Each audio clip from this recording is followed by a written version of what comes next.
Hi welcome back to my YouTube channel. ಎಲ್ಲರೂ ಹೇಗಿದ್ದೀರಾ?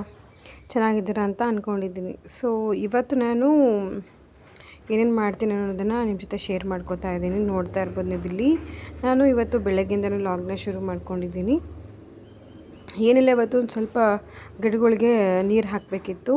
So ಹಾಗಾಗಿ ಅಲ್ಲಿಂದನೇ ನಾನು ಇವತ್ತು ನನ್ನ ದಿನನ ಶುರು ಮಾಡ್ಕೊಂಡಿದ್ದೀನಿ. ನೋಡ್ತಾ ಇರ್ಬೋದು ನೀವು ಇಲ್ಲಿ. ಏನು ಗೊತ್ತಾ, ನಾನು ಲಾಸ್ಟ್ ಟೈಮ್ ಕೂಡ ಲಾಗಲ್ಲಿ ಕೂಡ ಶೇರ್ ಮಾಡಿದ್ದೆ. ನಮ್ಮ ಮನೆ ಎದುರುಗಡೆ ಒಂದು ಬಿಲ್ಡಿಂಗ್ ಕಟ್ತಾ ಇರೋದ್ರಿಂದ ತುಂಬಾ ಧೂಳಾಗ್ತಿರುತ್ತೆ. ಸೊ ಹಾಗಾಗಿ ನೋಡ್ತಾ ಇರ್ಬೋದು ನೀವು ಇಲ್ಲಿ ಎಷ್ಟು ಅಂದರೆ ನಾವು ಎಷ್ಟೇ ಕ್ಲೀನಾಗಿ ಗುಡಿಸ್ಕೊಂಡು ಮಾಡಿಕೊಂಡ್ರೂ ಕೂಡ ಮೇಲ್ಗಡೆಯಿಂದ ಏನಾದ್ರೂ ಬೀಳಿಸ್ತಾನೆ ಇರ್ತಾರೆ, ಕೆಡವ್ತಾನೆ ಇರ್ತಾರೆ. ಸೊ ಹಾಗಾಗಿ ಅದೆಲ್ಲ ಸಿಮೆಂಟ್ ಎಲ್ಲ ತುಂಬ ಆಗಿಬಿಟ್ಟಿತ್ತು. ಸೊ ಅದು ಎಷ್ಟು ಕ್ಲೀನ್ ಮಾಡಿದ್ರೂ ಹೋಗ್ತಾನೆ ಇರಲಿಲ್ಲ. ಸೊ ಹಾಗಾಗಿ ಆ್ಯಸ್ ಯೂಶ್ವಲ್ ಮತ್ತೆ ತಿರ್ಗಾ ನಾನು ಕಸ ಹೊಡೆದ್ಬಿಟ್ಟು ನೆಲ ಒರೆಸ್ತಾ ಇದ್ದೀನಿ. ನೋಡ್ತಾ ಇರ್ಬೋದು ನೀವು ಎಷ್ಟು ಕ್ಲೀನ್ ಮಾಡ್ಕೊಂಡ್ರೂ ಕೂಡ. ಮತ್ತು ಅದೇನು ಗೊತ್ತಾ, ಅವರೇನೋ ಬೇರೆ ಕೆಲಸ ಮಾಡ್ತಾನೆ ಇರ್ತಾರಲ್ವ. ಸೊ ಹಾಗಾಗಿ ಮತ್ತೆ ಧೂಳು ಆಗ್ತಾನೆ ಇರುತ್ತೆ. ನಾವು ಹಾಗಾಗಿ ಮಾಡ್ಕೋತಾನೆ ಇರ್ತೀವಿ. ಸೊ ಅದು ಕಂಟಿನ್ಯೂಸ್ ಹೋಗ್ತಾನೆ ಇದೆ. ಸೊ ಇನ್ನೊಂದು 2 ದಿನ ಬಿಟ್ಟು ಕ್ಲೀನ್ ಮಾಡ್ತೀವಿ ಅಂತ ಕೂಡ ಅವರು ಹೇಳಿದ್ದಾರೆ. ನೋಡಬೇಕು ಏನು ಮಾಡ್ತಾರೆ ಅಂತ. ಸೊ ಅದಾದಮೇಲೆ ನಾನಿಲ್ಲಿ ತಿಂಡಿಗೆ ಮಸಾಲ ರೊಟ್ಟಿ ಮಾಡೋಣ ಅಂತ ರೆಡಿ ಮಾಡ್ಕೊಳ್ತಾ ಇದ್ದೀನಿ. ನೋಡ್ತಾ ಇರ್ಬೋದು 2 ಕಪ್ಪು ನಾನು ಕಡಲೆ ಹಿಟ್ಟನ್ನು ತೊಗೊಂಡಿದ್ದೀನಿ, 1 ಕಪ್ಪು ಜೋಳದ ಹಿಟ್ಟು, ಹಾಗೆ 1 ಕಪ್ಪು ಗೋಧಿ ಹಿಟ್ಟನ್ನು ತೊಗೊಂಡಿದ್ದೀನಿ. ಸೊ ಇದಕ್ಕೆ ತರಕಾರಿಯಾಗಿ ನಾನು ಈರುಳ್ಳಿ ಮತ್ತು ಸಬ್ಬೆ ಸೊಪ್ಪು, ಕೊತ್ತಂಬರಿನ ಆ್ಯಡ್ ಮಾಡ್ಕೊಳ್ತಾ ಇದ್ದೀನಿ. ಸೊ ಮಿಕ್ಸಿಗೆ ನಾನು ಏನು ಮಾಡ್ಕೊಳ್ತಾ ಇದ್ದೀನಿ ಅಂತಂದರೆ, ಹಸಿಮೆಣ್ಸಿನ್ಕಾಯಿ, ಶುಂಠಿ, ಬೆಳ್ಳುಳ್ಳಿನ ಹಾಕ್ಕೊಂಡು ಮಿಕ್ಸಿ ಮಾಡ್ಕೊಂಡು ನುಣ್ಣಗೆ, ತೀರಾ ನುಣ್ಣಗೆ ಬೇಡ, ಸ್ವಲ್ಪ ತರಿಯಾಗಿದ್ದರೂ ನಡೆಯುತ್ತೆ. ಸೊ ಅದನ್ನು ಮಿಕ್ಸಿ ಮಾಡಿಕೊಂಡು, ಇನ್ನು ಇದು ಏನಪ್ಪ ಅಂತಂದರೆ ಸ್ವಲ್ಪ ಅನ್ನನ ನಾವು ಮಿಕ್ಸಿ ಮಾಡ್ಕೊಳ್ಬೇಕಾಗತ್ತೆ. ಸೊ ನೋಡ್ತಾ ಇರ್ಬೋದು ನೀವು ಇಲ್ಲಿ. ನಾನು ಒಂದು ಹಿಡಿಯೋಷ್ಟು ಅನ್ನನ ಮಿಕ್ಸಿ ಮಾಡ್ಕೊಂಡಿದ್ದೀನಿ ನೀರು ಹಾಕ್ಕೊಂಡು ನುಣ್ಣಗೆ. ಸೊ ಅದನ್ನು ಕೂಡ ಇಲ್ಲಿ ಆ್ಯಡ್ ಮಾಡ್ಕೊಳ್ತಾ ಇದ್ದೀನಿ. ಸ್ವಲ್ಪ 1 ಸ್ಪೂನ್ ಆಗೋಷ್ಟು ಸಾಂಬಾರು ಪುಡಿ, ಮನೆಯಲ್ಲೇ ಮಾಡಿರ್ತೀವಲ್ವ ಆ ಸಾಂಬಾರು ಪುಡಿ ನಾನು ಇಲ್ಲಿ ಹಾಕೋತಾ ಇದ್ದೀನಿ. ಸೊ ಅದಾದಮೇಲೆ ರುಚಿಗೆ ತಕ್ಕಷ್ಟು ಉಪ್ಪನ್ನು ಹಾಕ್ಕೊಂಡು, ಇದು ಖಾರ ನೀವು ಹಸಿಮೆಣ್ಸಿನ್ಕಾಯಿನ ನಿಮ್ಮ ಡಿಪೆಂಡು ಆಯಿತಾ, ನೀವು ಹೇಗೆ ತಿಂತೀರೋ ಆ ಥರ ಆ್ಯಡ್ ಮಾಡಿಕೊಂಡ್ರೆ ನಡೆಯುತ್ತೆ. ಸೊ ನೀರು ಹಾಕ್ಕೊಂಡು ಕಲಿಸ್ಕೊಳ್ಳೋದು ಬೇಡ, ಯಾಕಂದರೆ ನಮ್ಗೆ ಆಲ್ರೆಡಿ ತರಕಾರಿಯಲ್ಲಿ ಕೂಡ ನೀರಿರುತ್ತೆ ಅಲ್ವಾ. ಸೊ ಹಾಗಾಗಿ ಮತ್ತು ನಾವು ಅನ್ನನೂ ರುಬ್ಬಿಟ್ಕೊಂಡಿರ್ತೀವಿ. ಸೊ ಹಾಗಾಗಿ ಅದನ್ನು ನೋಡ್ಕೊಂಡು ಕಲಿಸ್ಕೊಳ್ತಾ ನೀರು ಅವಶ್ಯಕತೆ ಇದ್ದರೆ ಮಾತ್ರ ಹಾಕ್ಕೊಳ್ಬೇಕಾಗತ್ತೆ. ನಾನಿಲ್ಲಿ ನೀರು ಯಾವುದೇ ಥರದ ನೀರನ್ನು ಆ್ಯಡ್ ಮಾಡ್ಕೊಳ್ತಾ ಇಲ್ಲ. ಸೊ ಏನಿದೆ ಅದನ್ನೆಲ್ಲೇ ಚೆನ್ನಾಗಿ ಮಿಕ್ಸ್ ಮಾಡ್ಕೊಳ್ತಾ ಇದ್ದೀನಿ. ನೋಡ್ತಾ ಇರ್ಬೋದು ನೀವು ಇಲ್ಲಿ.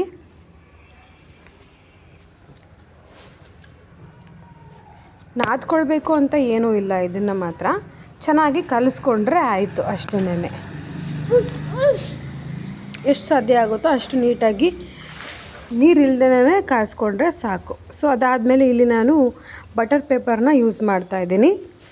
ಸೊ ನಿಮ್ಗೆ ಬಟರ್ ಪೇಪರ್ ಇಲ್ಲ ಅಂತಂದರೆ ಪರವಾಗಿಲ್ಲ, ಇದು ಕಾಟನ್ ಬಟ್ಟೆ ಇರುತ್ತಲ್ವ, ಸೊ ಅದನ್ನು ಯೂಸ್ ಮಾಡಿಕೊಂಡ್ರು ನಡೆಯುತ್ತೆ. ಹಾಗೆ ನೀವು ಇಲ್ಲಿ ನಾನು ಎಣ್ಣೆ ಹಚ್ತಾ ಇದ್ದೀನಿ, ನೋಡ್ತಾ ಇರ್ಬೋದು ನೀವು ಇಲ್ಲಿ. ಎಣ್ಣೆ ಇಲ್ಲ ಅಂದರೆ ನೀವು ಸ್ವಲ್ಪ ನೀರನ್ನು ಕಾಟನ್ ಬಟ್ಟೆಗೆ ಅದ್ಕೊಂಡು ನಾವು ಅದನ್ನು ಪ್ರೆಸ್ ಮಾಡ್ಕೊಳ್ಬೇಕಾಗತ್ತೆ. ಸೊ ಆ ಥರನೂ ನೀವು ಯೂಸ್ ಮಾಡ್ಕೊಳ್ಬೋದು. ನಾನಿಲ್ಲಿ ಬಟರ್ ಪೇಪರ್ನ ತೊಗೊಂಡಿದ್ದೀನಿ. ಸೊ ಹಾಗಾಗಿ ಎಣ್ಣೆನ ಸ್ಪ್ರೆಡ್ ಮಾಡ್ಕೊಳ್ತಾ ಇದ್ದೀನಿ. ನೋಡ್ತಾ ಇರ್ಬೋದು ನೀವು ಇಲ್ಲಿ. ನಾನು 2 ಬಟರ್ ಪೇಪರ್ನ ಯೂಸ್ ಮಾಡ್ಕೊಂಡಿದ್ದೀನಿ. ಸೊ ಅದನ್ನು ನಾವೇನು ಕಲಸಿಟ್ಕೊಂಡಿದ್ವಲ್ಲ ಹಿಟ್ಟು, ಅದನ್ನು ನಾವು ನಮಗೆ ಯಾವ ಥರ ಸೈಜ್ ಬೇಕಾಗುತ್ತೋ ಆ ಥರ ರೊಟ್ಟಿಗೆ ಆ ಥರಕ್ಕೆ ನಾವು ಸೈಜಿಗೆ ರೆಡಿ ಮಾಡ್ಕೊಳ್ಬೇಕಾಗತ್ತೆ. ಬಾಲ್ ಥರ ಮಾಡ್ಕೊಳ್ಳೋಕ್ಕೆ ಉಂಡೆನ ಆ ಥರ ಮಾಡಿಕೊಂಡು ನೋಡಿ, ಈ ಥರ ನಾನು ಪ್ರೆಸ್ ಮಾಡ್ಕೊಳ್ತಾ. ನೀವು ಎಷ್ಟು ತೆಳ್ಳಗೆ ಬೇಕೋ ಅಥವಾ ದಪ್ಪ ಬೇಕು ದಪ್ಪ ಅನ್ನೋ ಥರ ಅದನ್ನು ಕೂಡ ಮಾಡ್ಕೊಳ್ಬೋದು. ನಾನಿಲ್ಲಿ ಸ್ವಲ್ಪ ತೆಳ್ಳಗೆನೇ ಮಾಡ್ಕೊಳ್ತಾ ಇದ್ದೀನಿ. ಬರಲ್ಲ ಅಂತ ಏನೂ ಇಲ್ಲ, ಈಸಿಯಾಗಿ ಮಾಡ್ಕೊಳ್ಬೋದು. ನಾವು ಎಷ್ಟು ತೆಳ್ಳಗೆ ಮಾಡ್ಕೊಂಡ್ರೂ ಆರಾಮಾಗಿ ಬಟರ್ ಪೇಪರ್ ಯೂಸ್ ಮಾಡಿರೋದ್ರಿಂದ ನಾವು ಮಾಡ್ಕೊಳ್ಬೋದು ಈಸಿಯಾಗಿ. ನಮಗೆ ಅದನ್ನು ಹಾಕೊಳ್ಳೋಕ್ಕೂ ಕಷ್ಟ ಏನಿರೋದಿಲ್ಲ, ತೆಗಿಯೋದಕ್ಕೂ ಕೂಡ ಕಷ್ಟ ಇರೋದಿಲ್ಲ. ತೆಗಿಯುವಾಗ ಸ್ವಲ್ಪ ನೋಡಿಕೊಂಡು ತೆಗಿಬೇಕಾಗತ್ತೆ ಅಷ್ಟೇನೆ. ಸೊ ಅದಾದಮೇಲೆ ಹಂಚನ್ನ ಕಾಯಲಿಕ್ಕೆ ಇಟ್ಕೊಂಡು ಅದಕ್ಕೆ ಸ್ವಲ್ಪ ಎಣ್ಣೆನ ಹಾಕ್ಕೊಂಡು ಅದನ್ನು ನಾವೇನು ತಟ್ಟಿಟ್ಕೊಂಡಿದ್ವಲ್ವ ಅದನ್ನು ಹಾಕೋದು ಅಷ್ಟೇನೆ. ನೋಡ್ತಾ ಇರ್ಬೋದು. ಅಂದರೆ ಇಲ್ಲಿ ನಾನು ಮಿಸ್ ಆಯಿತು ಅದು. ಸೊ ನೆಕ್ಸ್ಟು ಬರೋದ್ರಲ್ಲಿ ನಾನು ತೋರಿಸ್ತಿದ್ದೀನಿ. ನೋಡ್ಬೋದು ನೀವು ಇಲ್ಲಿ ಅದನ್ನು ಹೇಗೆ ಹಾಕೋದು ಅನ್ನೋದನ್ನು ಕೂಡ ನೋಡಿ. ಸ್ವಲ್ಪನೇ ಸೈಡಿಗೆಲ್ಲ ನಾವು ಬಿಡಿಸ್ಕೊಂಡು ಈ ಥರ ತೆಗ್ದು ಹಾಕಿದ್ರೆ ಆಯಿತು ಅಷ್ಟೇ.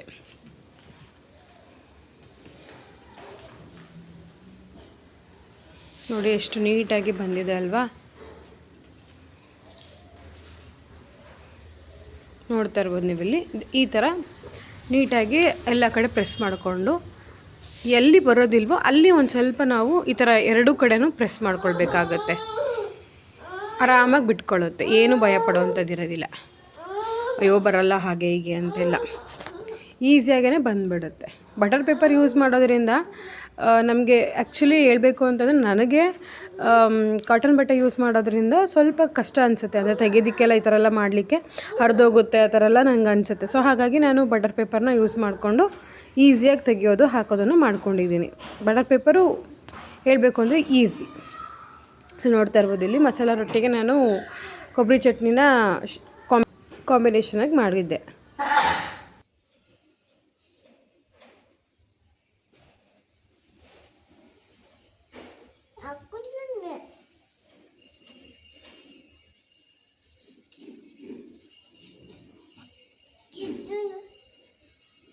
ಜುಜ್ಜಿ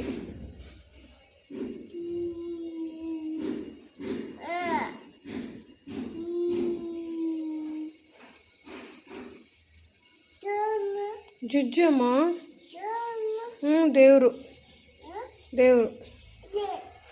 ನಾನು ಪೂಜೆ ಮಾಡಿದ್ನಲ್ಲ, ನೀನೇನು ಮಾಡ್ತಿದ್ದೀಯಾ? ಹಾಂ, ಐಸ್ ಕ್ರೀಮ್ ತಿಂತಾ ಇದೆಯಾ? ಹಾಂ, ಇಲ್ವಾ? ತಾತ ಕೊಡ್ತಾ? ಹೌದಾ? ಬಾಯ್ ಒರ್ಸ್ಕೊ ಮಗನೇ, ಐಸ್ ಕ್ರೀಮ್ ಆಗೈತೆ ನೋಡಿ, ಬಾಯ್ ಒರ್ಸ್ಕ. ಇಲ್ಲಿ ಇಲ್ಲಿ ಇಲ್ಲಿ ಇಲ್ಲಿ ಹಾಂ ಹಾಂ ಒರ್ಸ್ಕ, ನೀಟಾಗಿ ಒರ್ಸ್ಕೋಬೇಕು. ಹಾಂ ಜನ ಹಂಗೆ.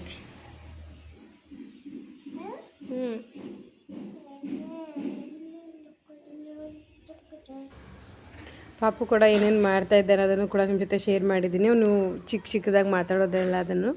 ಸೊ ಅದಾದಮೇಲೆ ಸಂಜೆ ನನ್ನ ಹಸ್ಬೆಂಡ್ ಬಂದಮೇಲೆ ಹಿಟ್ಟು ಸ್ವಲ್ಪ ಖಾಲಿಯಾಗಿತ್ತು, ರಾಗಿ ಹಿಟ್ಟು. ಸೊ ಹಾಗಾಗಿ ಮಿಲ್ಗೆ ಹೋಗ್ಬಿಟ್ಟು ಹಾಕ್ಸ್ಕೊಂಡು ಬರ್ತೀನಿ ಅಂತ ಹೇಳಿ ತಗೊಂಡು ಹೋಗ್ತಿದ್ದಾರೆ.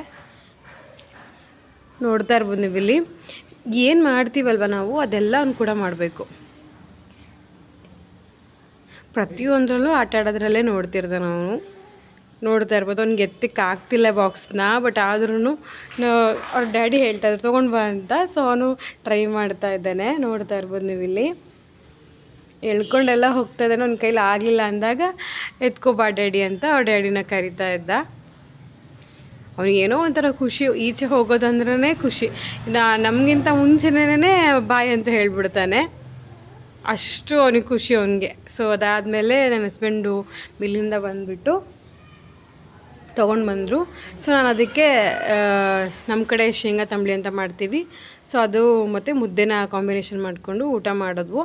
ಪಾಪು ಕೂಡ ಅದರಲ್ಲಿ ಕುತ್ಕೊಂಡು ಆಟ ಆಡ್ತಾ ಇದ್ದ. ನೋಡ್ತಾ ಇರ್ಬೋದು ನೀವು ಇಲ್ಲಿ ಏನಾದರೂ ಒಂದು ನಾವು ಮಾಡಿದ್ನೆಲ್ಲದೂ ಮಾಡ್ತಾನೇ ಇರಬೇಕು. ಒಂದು ಇವಾಗ ಅದೇ ಏಜ್ ಅಲ್ವಾ, ಸೊ ಹಾಗಾಗಿ ಏನಾದರೂ ಒಂದು ಮಾಡ್ತಾನೇ ಇರ್ತಾನೆ. ಸೊ ಅದಾದಮೇಲೆ ನಾವೆಲ್ಲ ಊಟ ಮಾಡಿಕೊಂಡು ಅವನಿಗೆ ಊಟ ಮಾಡಿಸೋದಕ್ಕೆ ಈಚೆ ಕರ್ಕೊಂಡು ಹೋದ್ವು. ಈಚೆ ಕರ್ಕೊಂಡು ಹೋದಾಗ ಅಲ್ಲೆಲ್ಲ ಅಂದರೆ ನೈಟ್ ಅಲ್ವಾ, ಅವತ್ತೇನೋ ಎಲ್ಲರೂ ಕೂತಿದ್ರು, ಆಂಟಿ ಪಕ್ಕದ ಮನೆ ಆಂಟಿಯವರೆಲ್ಲ. ಸೊ ನೋಡ್ತಾ ಇರ್ಬೋದು ನೀವು ಇಲ್ಲಿ ನೆಕ್ಸ್ಟು ತೋರಿಸ್ತೀನಿ. ಕೂತ್ಕೊಂಡು ಹರಟೆ ಹೊಡೆದು ಸ್ವಲ್ಪ ಹೊತ್ತು. ಸೊ ಅದಾದಮೇಲೆ ನಾನು ಕಾಳುಗಳನ್ನೆಲ್ಲ ನೆನೆ ಹಾಕ್ತಾಯಿದ್ದೀನಿ ನೈಟ್ಗೆ. ಅಂದರೆ ಬೆಳಗ್ಗೆಗೆ ಸ್ವಲ್ಪ ಕಾಳಿನ ಪಲ್ಯ ಎಲ್ಲ ಮಾಡಬೇಕಿತ್ತು. ಸೊ ಹಾಗಾಗಿ ಅದನ್ನು ನೆನೆ ಹಾಕೋತಾ ಇದ್ದೀನಿ, ಕಡಲೆಕಾಳು ಮತ್ತು ಹುಳ್ಳಿಕಾಳನ್ನು. ನೋಡ್ತಾ ಇರ್ಬೋದು ನೀವು ಇಲ್ಲಿ ಅವನಿಗೆ ಊಟ ಮಾಡಿಸೋದೇ ಒಂದು ದೊಡ್ಡ ಟಾಸ್ಕ್ ಆಯಿತಾ. ಯಪ್ಪ ಹೇಗಾದರೂ ಮಾಡಿದ್ರೆ ಒಟ್ಟಿನಲ್ಲಿ ಒಂದು ತುತ್ತಾದರೂ ತಿನ್ನಲಿ ಅನ್ನೋದಷ್ಟೇ. ಊಟ ಮಾಡಿಲ್ಲ ಅಂದರೆ ಏನು ಮಾಡ್ತಾನೆ, ನೈಟೆಲ್ಲ ಕಿಟಿ ಮಾಡೋದಕ್ಕೆ ಸ್ಟಾರ್ಟ್ ಮಾಡಿಬಿಡ್ತಾನೆ. ಸೊ ಹಾಗಾಗಿ ಎಷ್ಟು ಸಾಧ್ಯನೋ ಅಷ್ಟೂ ಅವನಿಗೂ ಸ್ವಲ್ಪ ಊಟ ಮಾಡಿಸ್ಲಿಕ್ಕೆ ಟ್ರೈ ಮಾಡ್ತಿರ್ತೀವಿ.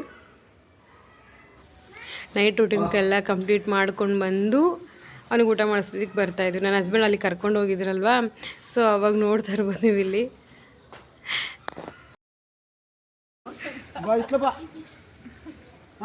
ಫಸ್ಟ್ ನಾನು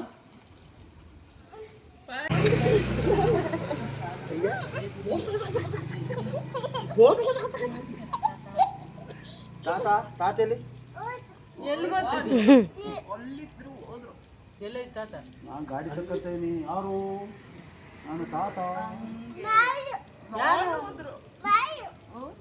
ಮಾಲಾರು ತಲೆ ಅಂತ ಒಳಪಟ್ಟು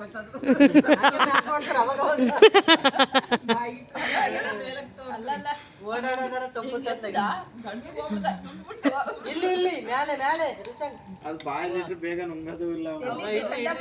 ಖಾಲಿ ಹಾಕಿಡೋಣ.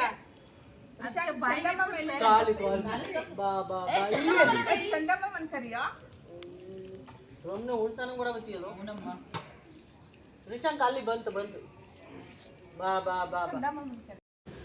ಸೊ ನೋಡ್ತಾ ಇರ್ಬೋದು ನೀವು ಇಲ್ಲಿ ಹೇಗೆ ಥರ ಆಟ ಆಡ್ಕೊಂಡು ಊಟ ಮಾಡ್ತಿದ್ದಾನೆ ಅಂತ ಹೇಳಿ.